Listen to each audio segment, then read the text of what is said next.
Hey, what's fine guys? For this Halloween season, I decided to pick the Hotel-Dieu de Montréal, one of North America's oldest and most haunted hospitals. So stick with me as I fly my drone above it and tell you all the spooky stories.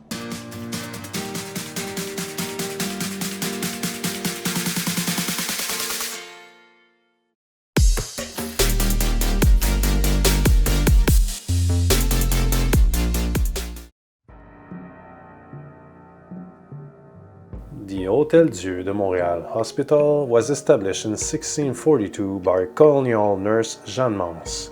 Since then, it has seen many incarnations over the centuries.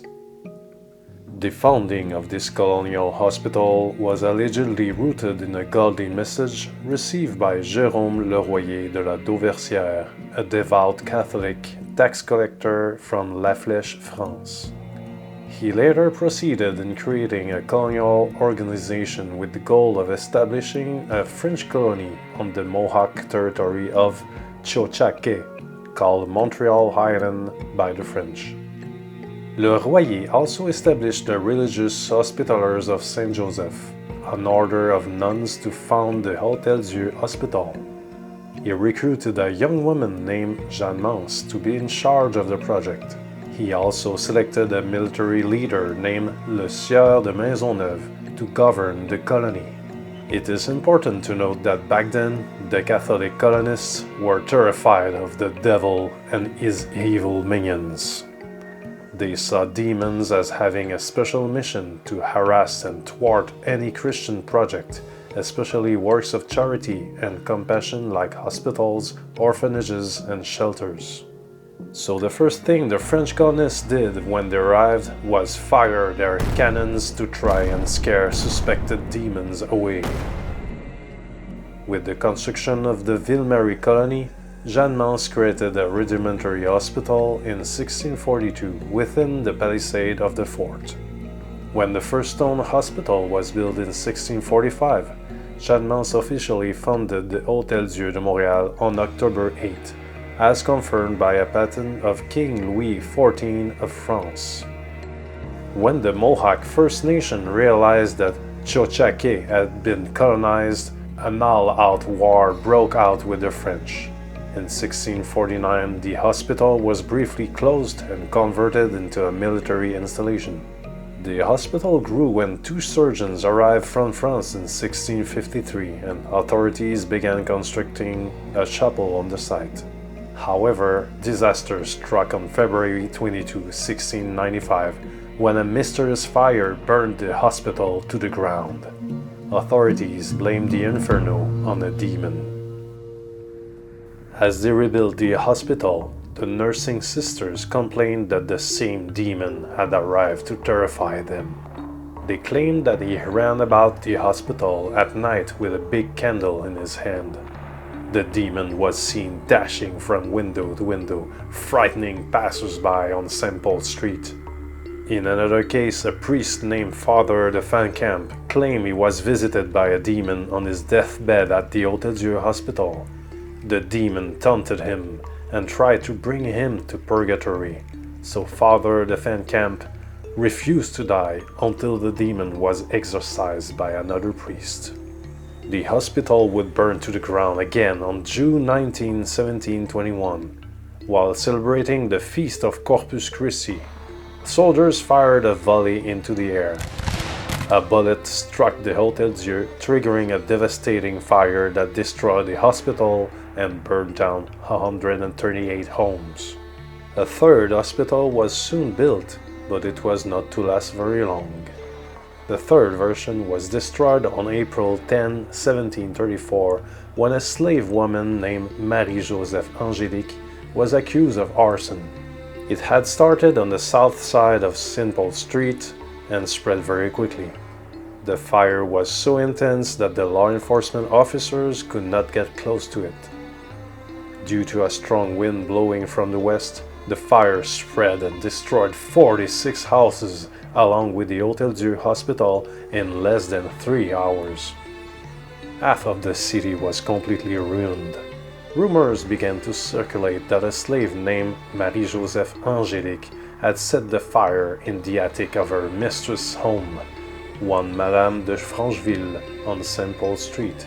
Even the town crier announced that she had started the fire. Even though there were no witnesses, Marie-Joseph Angélique was arrested and put on trial for arson. Some 20 colonists filed before the judge.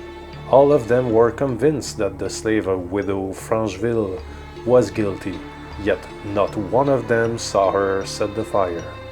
She was declared guilty by the judge and was sentenced to have her hand cut off and then to be burned alive at the scene of the fire with her ashes scattered to the wind.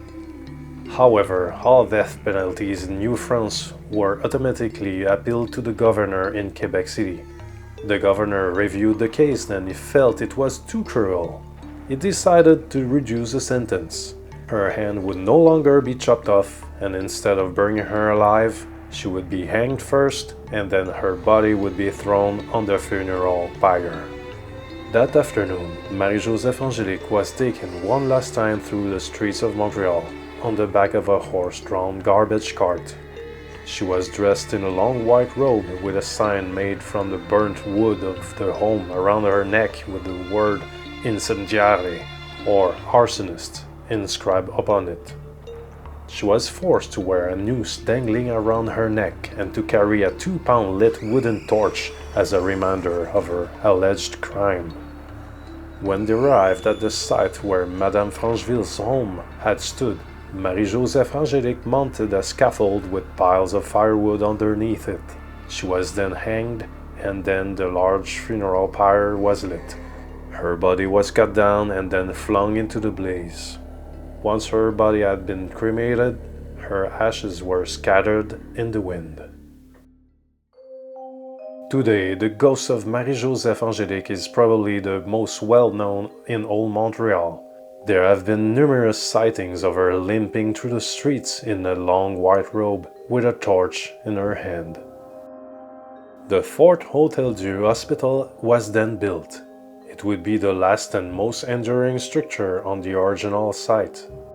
In 1861, the Hotel-Dieu Hospital moved to a new location on the slopes of Mont-Royal, marking its 5th incarnation.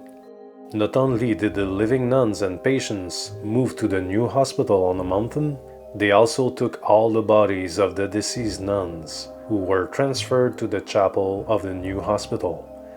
A total of 178 nuns had died over the span of 2 centuries. However, only 23 coffins were needed to carry all their remains, as many of the bones have been reduced to powder. These remains are still there, including the skeleton of Jeanne Mance. The mountain campus of the Hotel-Dieu Hospital would serve Montrealers for over 150 years. It witnessed everything from epidemics of smallpox and Spanish flu to diagnosing the first AIDS patient in Canada. The hospital was the site of medical innovations, the recovery of hundreds of thousands of patients, and the deaths of many who did not survive. It is also rumored to be haunted by ghostly nurses, smallpox victims, and all sorts of other ghastly apparitions. Returning to Old Montreal, the Fort Hospital was demolished after the Montreal campus opened. Store warehouse, the most common type of building in Old Montreal, were erected on the site between 1861 and 1874. They were constructed because the British began to expand the port, and these buildings were used to store imports and exports on the upper floors and as shops on the ground level. When the port moved to the east in the 70s, all of the store warehouse in the Old Montreal became obsolete. They were converted into Old Montreal's first luxury condos and currently sell for over $1 million each. Because the Catholic authorities never took a vow of poverty, they made a fortune from the old Hotel-Dieu site. Today, the condos are rumored to have ghosts. Sometimes people have seen ghostly nurses in the windows of the building. Other times, people hear a disembodied female voice crying, "Au secours!"